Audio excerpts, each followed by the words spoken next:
Hello everyone, we are tasting our 2011 Green Valley Pinot Noir. The Green Valley is a sub-appellation of the Russian River Valley. It's essentially the western quarter of the appellation. Starting back in 2005, when John Charles Boisset really wanted us to dive deeply into exploring the terroirs of Sonoma County, this seemed like the first place to really start exploring deeply, as it was essentially our backyard across the laguna.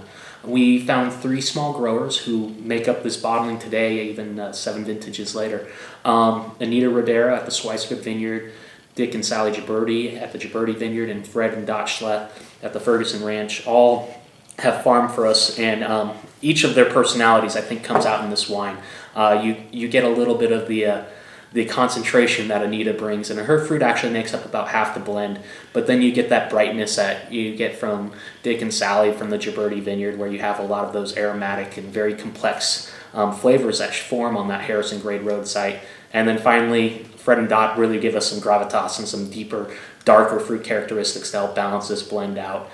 Each individual one of those sites could probably be a standalone wine, but together we feel they make an even stronger example and really showcase what a fantastic terroir we get to work with out in the Green Valley, and one of the reasons why it is considered one of the homes of great Pinot Noirs in California. So cheers everyone, enjoy. The OFS Zinfandel is coming from our old vines in the Russian River Valley, as well as some select younger vineyards that we work with that really show off the fantastic spice and fruit qualities you get in this cool climate location. 2011 was a cold vintage, and in years like that, Zinfandel can often struggle because it's thin skins, much like Pinot Noir. But because of how these old vines are nurtured and raised up, they have very open canopies. They don't suffer for some of the same ailments that you would see in younger vines, and that allows them to get that nice, dark, rich, characteristically Russian River Valley fruit profile, while at the same time having beautiful acidity and just lingering on the palate with length and length. On the nose, you get those cherries, you get those spices, you get just a touch of a blackberry starting to come out. In fact, as the more I smell it, it starts to transform almost into like a blackberry crisp, that really kind of baked characteristic coming out.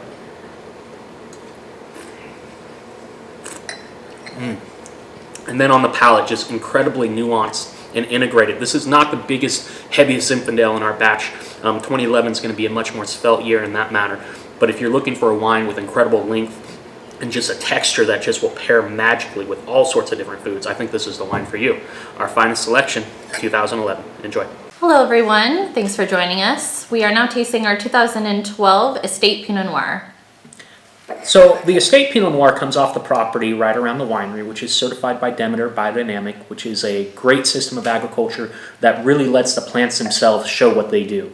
And so in a wine like this, where we have several different clonal selections, but all from one property, it's really, really important that the plant itself is driving the flavors. And so with like the 828 clone that goes into this, we get a lot of dark, dense, really rich blackberry and plum flavor characteristics, while other clones like the Calera selection right in front of it is much more nuanced and much spicier and more red fruit characteristics. If we were farming everything in an industrial fashion, you might not be able to see those variances, but the way we do our farming with Eric Pooler out there and all of his team, we're really able to kind of capitalize on those flavor characteristics. And in a year like 2012, we do some whole cluster fermentation from some of those blocks because we see better development from some of those clones. In other sections, though, everything is destemmed and done in the traditional open top with hand punch downs. All of those together are then selected out by me and Katie Carter, the assistant winemaker at DeLoach, to make this blend. It sits in barrel for about a year and a couple months before we actually make the final bottling of it, but it gives us a lot of different material and flavor profiles to make what we think is one of the most dynamic wines within our entire portfolio. So on the nose, you get a mix of some of those earthier elements I was speaking of coming out of things like that Calera clone, those bright red fruit characteristics. But then on the palate, that 828 comes out and really dominates. You have that density, that dark fruit characteristic, the palate density that just carries all the way forward, and you have a finish that I'm still tasting right now. So just fantastic wine, one that we're very proud of. The 2012 vintage was an exceptional year, a lot of high quality wines, and should be a delicious one to enjoy for several years to come. Cheers.